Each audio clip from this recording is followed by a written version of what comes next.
Shalom. First and foremost, I want to give all praise to our power, Yahweh, Hashem, Yahushai, Hashem, Makakadash, Kal, Yahweh, Hashem, Yahushai, Hashem, Makakadash.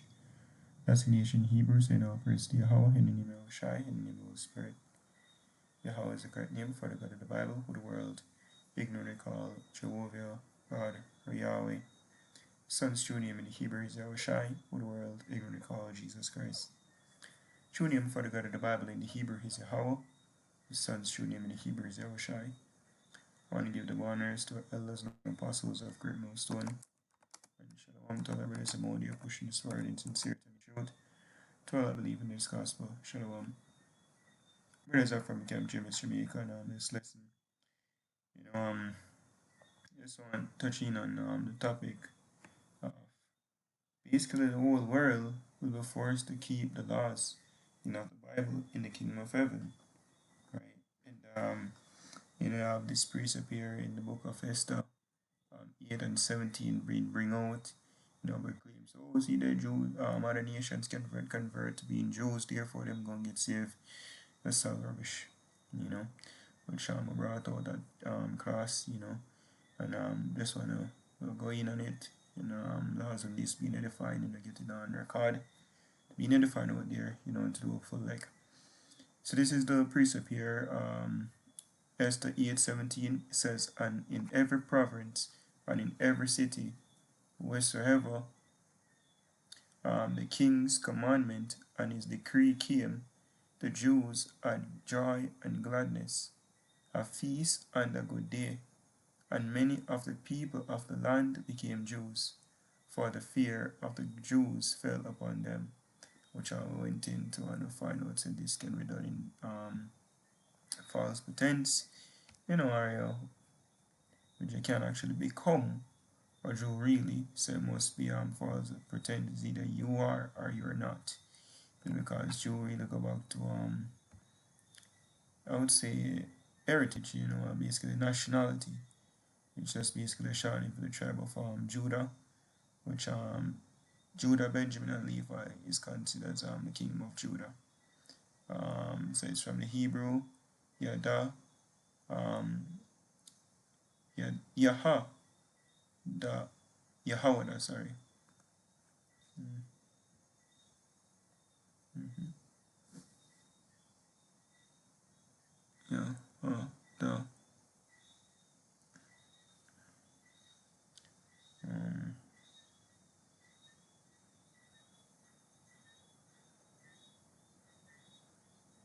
Yahweh, Dawah. Going to the definition here is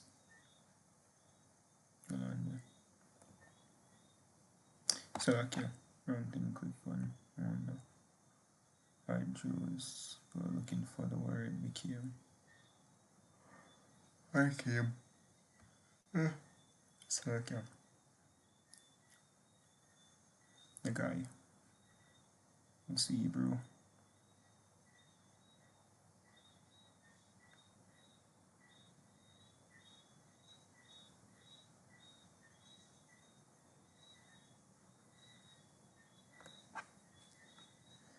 Right. Mm-hmm.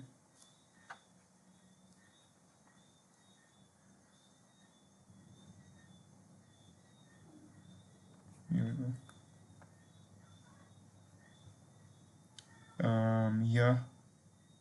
Yahada. Or Yahad. Yes, became Jew. That's what we're referring to. That's really what I wanted. Here it says to became a Jew in fact or in fraud. Became Judaized. That's the correct thing. They became Judaized because them see what took place and that we were basically in favor with the Assyria, the Persian, empire. They made themselves likened to becoming a Jew, following our basically practices. Here it says a secondary verb from Yaha Wada to make oneself a Jew. That is to embrace the Jewish religion, Esther 18, so them start follow it, so they want to circumcise themselves, they want to stop eat pork, keep them beard and so forth according to the law, then okay. But I would make them an Israelite. Is would bring forth the scripture here in a woman, basically coming down from descendants of people that was forced to follow our customs, right, in the land of Samaria. When you go into the history of when the northern kingdom was forced out of the land by the Assyrian King Shalmaneser, and put in Edens, the land, and then basically was being eaten, destroyed by lions and wild beasts, basically. So them send down priests down here for teach them of the old customs, so them follow that to all generations. This is a woman from that descendant. And this is a conversation she had with the Lord Yahushai. So this is John 4, verse 17. It says, and that's just to give you a bit of history. You can go read it in your phone in the book, I think it's Kings. I don't remember which one, but you can go find it. It says, the woman answered and said, I have no husband. Yahushua said unto her, thou as well said, I have no husband. Here, 19. It says, the woman said unto him, Sir, I perceive that thou art a prophet. Our fathers worship in this mountain. So she said, who father worship in this mountain? And he said that in Jerusalem is a place where men ought to worship. Right? So she basically worship because she followed the command, Yahushua said unto her, Woman, believe me, the hour cometh when ye shall neither in this mountain nor yet at Jerusalem worship the Father. He worship ye know not what. Because any day was forced to do it, they don't really understand the significance behind it. It's not their customs, actually. They were just forced to do it, and she grew up in it. It says, we know what we worship, for salvation is of the Jews. So Yahushua tell us, yo, time will come when you go there. Is in when it is what salvation is for the Jews. So those should have practice the custom, and those should become Jew like. That don't mean nothing. That don't grant you salvation. But at the end of the day, in the kingdom of heaven, all nations were forced to keep the law. Hence the kingdom of heaven. That's why it's gonna be peaceful, yeah? Right? Because you're not gonna have nobody basically no hello me no people I walk up and down, for quote up that word. You see me? You're not gonna have no sex trade, organ harvesting, trade ring and a piece of gates and all that bullshit. I don't think that gonna be a thing of the past in the kingdom, because what? Everybody will have to keep the laws. Right? I'm gonna get this precept real quick. This is 2nd Ezra 6, and I'm gonna start at verse to the point 27. It says, for evil shall be put out, and the seed shall be quenched. As for faith, it shall flourish. Corruption shall be overcome, and the truth which had been so long without fruit shall be declared. Yeah, so in the kingdom of heaven, truth, righteousness will be the new heart of the day. So these nations gonna have to keep it, and them gonna force at one point, be forced at one point, sorry, until them see the benefits of it, and them gonna just want to do it. Let's get this real quick. I know the world of witness, the rule of Esau, which it's never been so horrible and hurt right now. So now them going to see it over compare. So to the point, this is 2nd Peter chapter 3 verse 13. It says, nevertheless we, according to his promise, look for new heavens and a new earth, wherein dwelleth righteousness. So the kingdom of heaven will be a kingdom of righteousness, right? Because what? The laws will basically be executed throughout all the earth. You're not gonna be only for some, right? No element of people, It says Deuteronomy 4 verse 5. It says, behold, I have taught you statutes and judgments, even as the Lord my God commanded me, that ye should do so in the land whither ye go to possess it. Keep therefore and do them, for this is your wisdom and your understanding in the sight of the nations, which shall hear of all these statutes, and say, surely this great nation is a wise and understanding people. For what nation is there so great, who had Yahweh so nigh among them as the Lord our God is in all things that we call upon him for. It says, and what nation is there so great that had statutes and judgments so righteous as all this law which I set before you this day. Right, so the nations want to see it and they want to inherit it. They want to follow it. Just as when King Solomon there reigned and him having wisdom, much the nations come just to hear the wisdom that he had. Right, when the kingdom of heaven is set on high, all nations shall be flowing unto it, yeah? Which we say by default, these gutterats over there is not the right people. Because Scripture tells you, when the kingdom of heaven is established, Yahushua will be there, King David will be there, 12 apostles, the 12 tribes will basically be united. Them going to rule and all these nations going to flow into them. That not right now. Nobody don't give a shit about them gutterats over there. See, the coons in basically we call it the White House. This is Isaiah chapter 2 verse 1. It says, the word that Isaiah the son of Amos saw concerning Judah and Jerusalem. And it shall come to pass in the last days that the mountain of the Lord's house shall be established in top of the mountains. And it's referring to the government. Right, let's see if we speak about the 144,000, going to reign with the Yahushua 1,000 years and follow him whatsoever he goeth. So that's the mountain, right? The government that's going to be exalted. It's going to be basically push over all of these kingdoms. As when we go to that, can go Daniel 2 verse 44. Right, this is the interpretation of the statue, the dream of the statue that King Nebuchadnezzar saw. Going down to verse 44, Daniel 2 verse 44, and in the days of these kings shall the God of heaven set up a kingdom which shall never be destroyed, and the kingdom shall not be left with a people, but it shall break in pieces and consume all these kingdoms, and it shall stand forever. So the kingdom going to basically overshadow or conquer. That's why the scripture refers to Revelation 19, Yahushua having many crowns upon his head, right? Because he did judge and make war with these heathens, these nations. I'm going to conquer them, right? And then he's going to set up his government, so he can execute the laws written in the scriptures.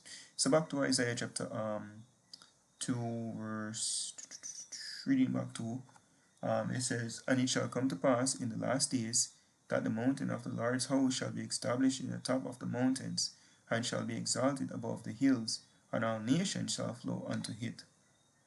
Let's see what can happen. It says, and many people shall go and say, come ye, and let us go up to the mountain of the Lord, to the house of the God of Jacob, and he will teach us of his ways, and we will walk in his paths. For out of Zion shall go forth the law and the word of the Lord from Jerusalem. So the nations are going to say, you can't squid and rat, but and lizard and roach and dog and puss and all that shit. They're going to say that thing is a no-no. Right? If you want to be healthy, you can't have them sin there. You can't have a many people walk up and down. Right? Just to give an example of the laws that's going to be enforced. It says, verse 4, it says, and he shall judge among the nations, and shall rebuke many people, and they shall beat their swords into plowshares, and their spears into pruning hooks. Nation shall not lift up sword against nation, neither shall they learn war anymore. So once the kingdom of heaven is set up here, that's the end of wars. Zechariah chapter 8 verse 23 says, thus saith the Lord of hosts, in those days it shall come to pass that 10 men shall take hold out of all languages of the nations, even shall take hold of the skirt of him that is a Jew, saying, we will go with you, for we have heard that Yahweh is with you. So they are basically going to fall after the manners of the Israelites. That's just it. Yes, so them going to convert, but that not going to make them an Israelite. Them going to follow the laws, them. This is Zechariah 14 verse 16, and it shall come to pass that everyone that is left of all the nations which came against Jerusalem shall even go up from year to year to worship the king, the Lord of hosts, and to keep the feast of tabernacles. So here them keep the statutes, the customs. And it shall come, and it shall be that whoso will not come up of all the families of the earth unto Jerusalem to worship the King, the Lord of hosts, even upon them shall be no rain. And if the family of Egypt go not up, and come not, that of no rain, there shall be the plague wherewith the Lord will smite the heathen that come not up to keep the feast of tabernacles. So here we have the nations being forced to keep the customs, right? Ezekiel 39 and verse 21, it says, and I will set my glory among the heathen, and all the heathen shall see my judgment that I have executed, and my hand that I laid upon them. So the house of Israel shall know that I am the Lord their God from that day and forward. And the heathen shall know that the house of Israel went into captivity for their iniquity, because they trespassed against me. Therefore hid I my face from them, and gave them into the hand of their enemies. So fell they all by the sword. So the world gonna know what I say what like a strike. It is by experience the world will learn. Right? Isaiah chapter 11 verse 9 says, they shall not hurt nor destroy in all my holy mountain, for the earth shall be full of the knowledge of the Lord, as the waters cover the sea. And how will this be done? As we read earlier in the book of Isaiah chapter 2, reading verse 3, it says, and many people shall go and say, come here, and let us go up to the mountain of the Lord, to the house of the God of Jacob, and he will teach us of his ways, and we will walk in his paths. For out of Zion shall go forth the law and the word of the Lord from Jerusalem. You know? So that's what I say, the world will be forced to keep the law. So yeah, nations, but then they trick, basically, oh, we're going to basically pretend we want you and follow the customs so they get destroyed. Yeah, that gonna happen. Right? That won't be forced. So you can say that that's like a snippet of things to come, or a moment of things to come. Right? When the world will be forced to follow the ways of the Israelites, there's no being forced to follow the ways of Esau, Edom, them wicked ass system. So the laws is mandated, you have to do this and you have to do that and follow these statutes and these codes, just to survive us and lock you up. Kingdom of heaven will be similar. It's just that the laws of the Bible will be righteous. So hope this is edifying to like out there. Give them a praise to a poor Yahweh, Shem Yoshai, Shem Kakrash, the one is unto elders and apostles of great millstone. Shalom to the full. Shalom.